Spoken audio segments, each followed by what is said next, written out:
하나님의 말씀은 열왕기하 24장 1절에서 7절까지의 말씀입니다.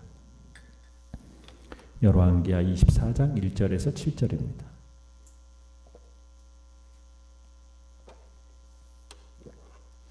열왕기하 24장 1절에서 7절 우리 한 목소리로 같이 읽겠습니다. 시작. 여호야김 시대에 바벨론 왕 느부갓네살이 올라오매 여호야김이 3년간 섬기다가 돌아서 그를 배반하였더니 여호와께서 그의 종 선지자들을 통하여 하신 말씀같이 갈대아의 부대와 아람의 부대와 모압의 부대와 암몬 자손의 부대를 여호야김에게로 보내 유다를 쳐 멸하려 하시니 이 일이 유다에 임함은 곧 여호와의 말씀대로 그들을 자기 앞에서 물리치고자 하심이니 이는 므낫세에 지은 모든 죄 때문이며 또 그가 무죄한 자의 피를 흘려 그의 피가 예루살렘에 가득하게 하였습니다. 여호와께서 사하시기를 즐겨하지 아니하시니라. 여호야김의 남은 사적과 행한 모든 일은 유다 왕 역대지략에 기록되지 아니하였느냐. 여호야김이 그의 조상들과 함께 자매 그의 아들 여호야긴이 대신하여 왕이 되니라. 애굽 왕이 다시는 그 나라에서 나오지 못하였으니 이는 바벨론 왕이 애굽 강에서부터 유브라데 강까지 애굽 왕에게 속한 땅을 다 점령하였음이더라. 아멘. 오늘 말씀의 제목은 여호와의 말씀대로라는 제목으로 말씀을 나눕니다. 여호야김이 유다를 통치하던 시대에 바벨론의 침략을 당하게 됩니다. 이때가 주전 605년인데요. 당시 국제 정세는 새로운 판도가 열려지게 됩니다. 그 사건이 하나 일어나는데 그건 다름 아닌 바벨론이 유프라테스 강 유역에 위치한 갈그미스라는 곳에서 아수르의 패잔명과 애굽이 합세한 연합군을 물리칩니다. 싸워서 크게 대승을 거두게 돼요. 이 패배로 인해서 아수르가 최후를 맞이하게 됩니다. 그리고 전통의 강호인 애굽의 세력이 급속하게 말할 수 없이 위축돼 버리게 됩니다. 이때 애굽을 무너뜨린 바벨론군의 총사령관이 바로 느부갓네살이라는 젊은 왕자였습니다. 애굽은 이 고대 근동의 초강대국 자리를 이제 바벨론에게 내줘야 했던 겁니다. 그리고 바벨론은 이 승리의 여세를 몰아가지고 가나안까지 진군하게 된 거고, 그 가나안 지역을 정복한 바벨론이 이제 유다에서도 인지를 잡아가게 되죠. 그게 이제 바벨론 1차 유다 침입 사건입니다. 그때 잡혀간 사람이 다니엘과 그 세 친구가 그때 바벨론으로 끌려가게 된 겁니다. 그게 이제 주전 605년의 일입니다. 느부갓네살이 쳐들어오니까 여호야김은 곧장 항복했어요. 그리고서는 바벨론에게 충성을 다짐했습니다. 그렇게 여호야김은 3년 동안 죽은 듯이 엎드려서 바벨론이 시키는 대로 해면서 지내게 됐죠. 자, 그런데 내용 관찰 문제 1번을 보시면 유다가 바벨론의 2차 침공을 받게 된 정치적 요인은 무엇이며 더 근본적이며 신학적인 요인은 무엇입니까? 근데 유다가 바벨론의 2차 침공을 받게 됩니다. 이유는 뭐라고 되어 있습니까? 1절에 보니까 여호야김이 3년 후에 도련 바벨론을 배반했기 때문입니다. 무슨 연유에서인지 그 같은 무모한 결정을 내린 거예요. 이유가 있어요. 그 사정은 이러합니다. 주전 602년경에 느부갓네살이 유다를 전진 기지로 삼아가지고 애굽을 공격하게 돼요. 그때 애굽군들이 필사적으로 저항을 하고 그 저항이 만만치 않아서 이 바벨론의 애굽 본토 공격이 실패에 돌아가게 됩니다. 그러면서 느부갓네살이 바벨론으로 돌아가는 일이 있었어요. 이 바벨론의 이 애굽 원정이 실패하는 것을 지켜보면서 여호야김이 나름대로 판단을 했던 것 같아요. 아직은 애굽이 더 강한 것 같다.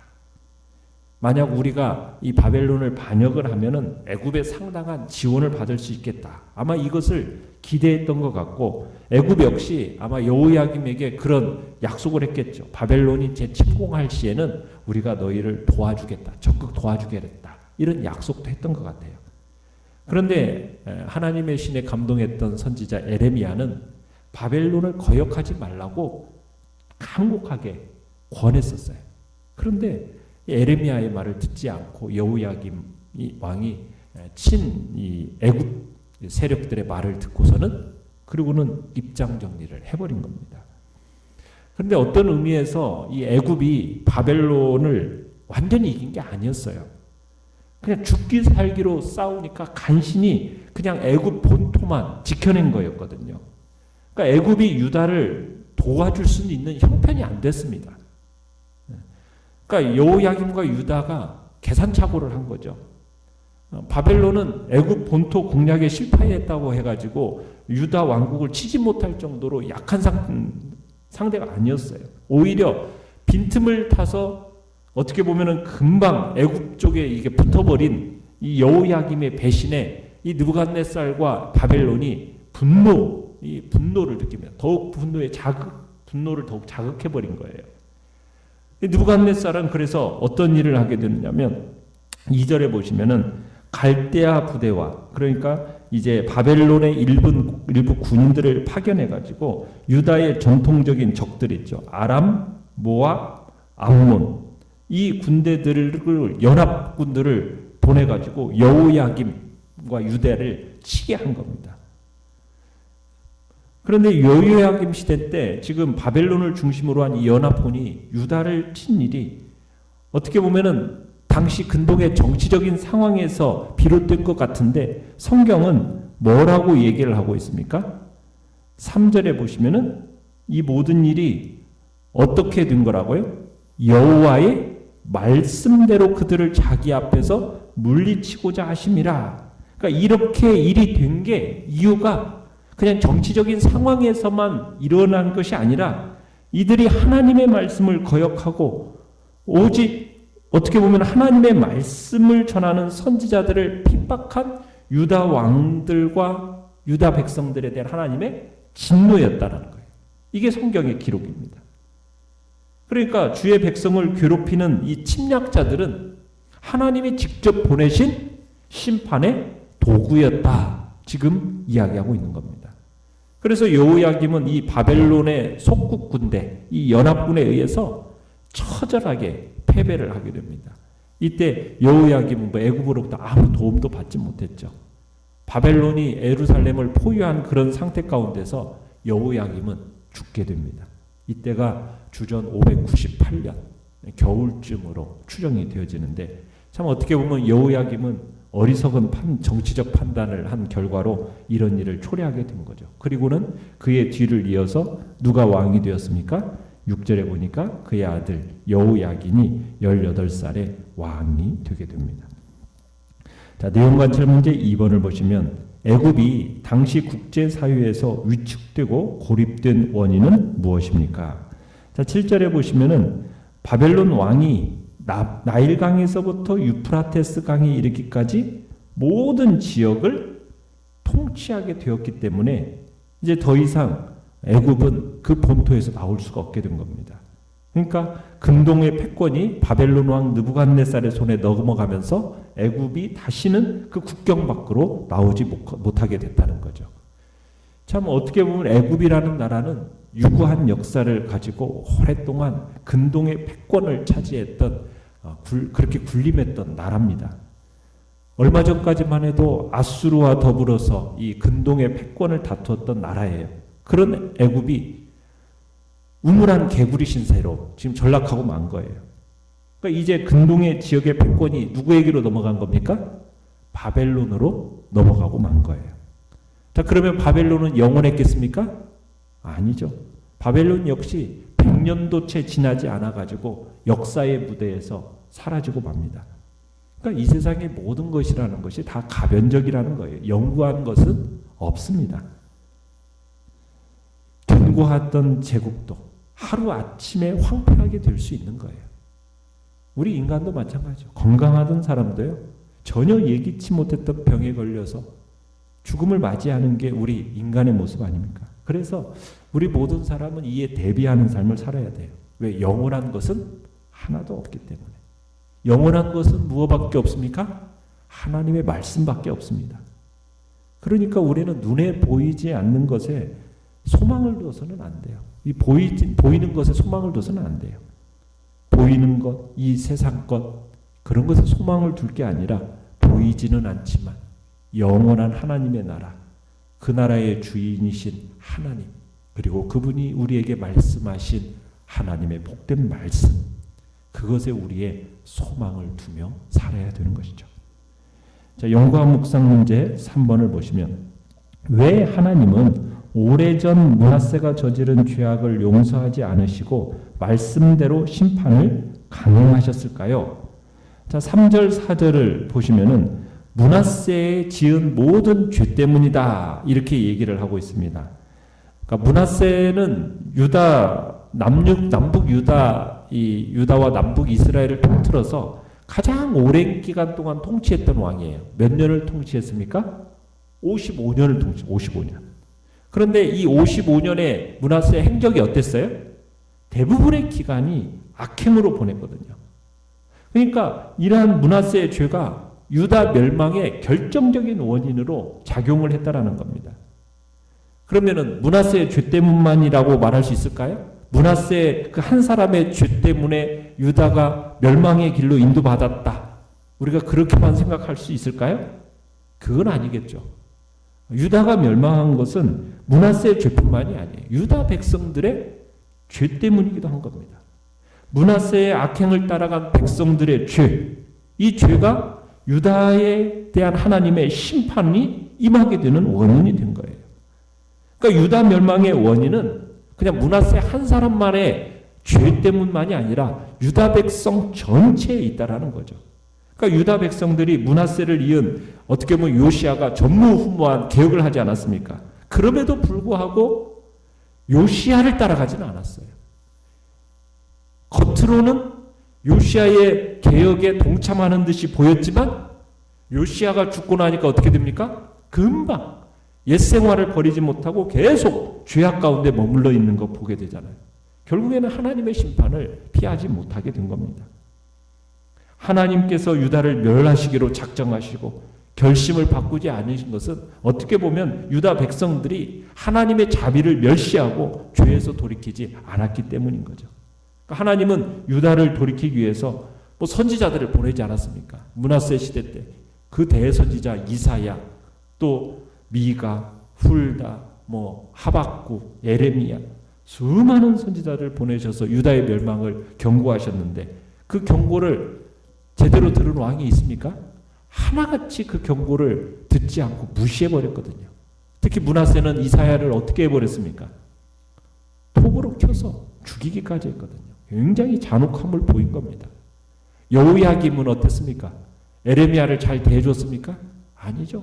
에레미야가 무슨 말씀을 전해주면은 그거 갖다가 그냥 칼로 다 찢어서 불태워버리고 또 에레미야를 토굴 속에다 가둬버리고 이런 식으로 어떻게 보면 그렇게 얘기하고 있어요. 4절에 무죄한 자의 피를 흘려. 하나님께서 그 무죄한 자들의 피에 대해서 그 전횡을 결코 묵과하지 않으셨다라는 거예요. 그러니까 죄가 극에 달하니까 하나님은 마침내 인내를 그치시고 그들에게 멸망의 심판을 내리신 것입니다. 사람이 심판에 이르는 것, 그건 하나님의 자비가 부족한 것 때문이 아니라 어떻게 보면 하나님의 자비를 멸시했기 때문이다, 우리가 볼 수 있는 거죠. 느낀 점 4번을 보시면 바벨론에 의한 유다의 심판이 결코 우연히 일어난 것이 아니라 선지자들을 통해 하나님이 여러 번 경고하신 말씀의 성취라는 사실에서 무엇을 느낍니까? 여호와의 말씀대로 되는 거예요.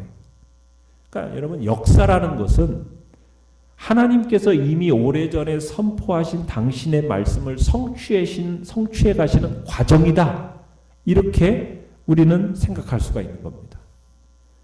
그러니까 하나님은 언제든지 자기가 하시려 하는 일들에 대해서는요, 자신의 종들, 선지자들에게 먼저 알리세요. 그리고 나서 정해진 시기가 오면은 그 말씀대로 지체하지 않고 실행하시는 분이 하나님이시다. 우리가 그것을 보게 되는 겁니다. 그러니까 하나님이 행하겠다 말씀하신 그 모든 것들, 일체의 것들, 우리는요, 주의 깊게 살피고 우리는 대비해야 됨을 느끼게 되는 거예요. 그러니까 하나님은 우리가 죄를 지으면 곧바로 심판하시고 멸망시키시는 것이 아니라 충분한 기회를 주시는 겁니다. 피할 기회를 주시는 거예요. 그런데 이것을 활용하지 못한 결과로 스스로 멸망의 위기를 자초하게 되는 거죠. 우리는 그런 어리석음에 빠지지 말아야 됩니다.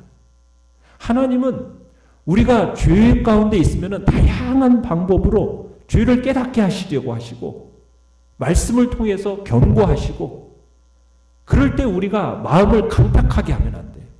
강팍하게 하는 순간 우리는 멸망의 길을 가는 거예요. 그러니까 하나님의 그 말씀에 대해서 우리의 마음을 강팍하게 하지 말고 하나님의 말씀을 무시하지 말고 우리는 즉시 회개해야 된다는 얘기죠. 하나님을 경외하지 않고 죄 가운데 있는 사람들, 그들에게 대해서도 하나님의 말씀대로 된다라는 우리에게 그런 확신이 있다면 그들을 향해서 어떻게 하겠습니까? 그 하나님의 말씀을 전해주겠죠. 그렇지 않겠습니까? 하나님의 말씀 멸시하지 마라. 무시하지 말라고. 무시하는 결과가 어떠한 참혹함이 우리에게 임하게 될지를 참으로 생각하라고. 그러면서 회개를 촉구해야 할 일이 바로 우리들이 해야 할 일임을 주님 말씀을 통해서 다시 한번 깨닫게 되는 겁니다. 결단과 적용 5번을 보시면 하나님이 내게 혹은 우리 가정에 경고로 주신 말씀은 없습니까? 설마 하는 생각으로 무시하지 말고 말씀하신 바를 반드시 이루시는 하나님을 기억하며 잘못된 길에서 속히 돌이킵시다.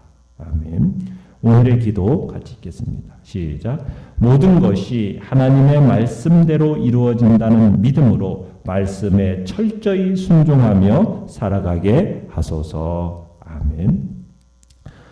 추석 명절로 내일과 모레는 새벽 예배는 없습니다. 가정에서 개인적으로 또 말씀을 묵상하시면서 지내시고요. 오늘 수요 예배는 있습니다. 그리고 상을 당한 가족을 위해서 기도해 주시고요. 오늘 이제 발인 예배 떠나게 되는데요. 하나님의 은혜가 있도록 위해서 기도해 주시기 바랍니다. 연약한 자들을 위해서 기도해 주시고요. 또 설립 기념 예배 하나님의 은혜의 풍성함을 놓고 기도해 주시고요. 그리고 이제 코로나19 바이러스가 또 이 추석 명절 동안에 주께서 은혜를 베푸셔서 잘 잠잠해지는 복된 은혜를 달라고 확산되지 않도록 하나님께서 긍휼히 여겨 달라고 위해서 기도해 주시기 바랍니다. 주여 우리 세 번 부르짖으면서 합심해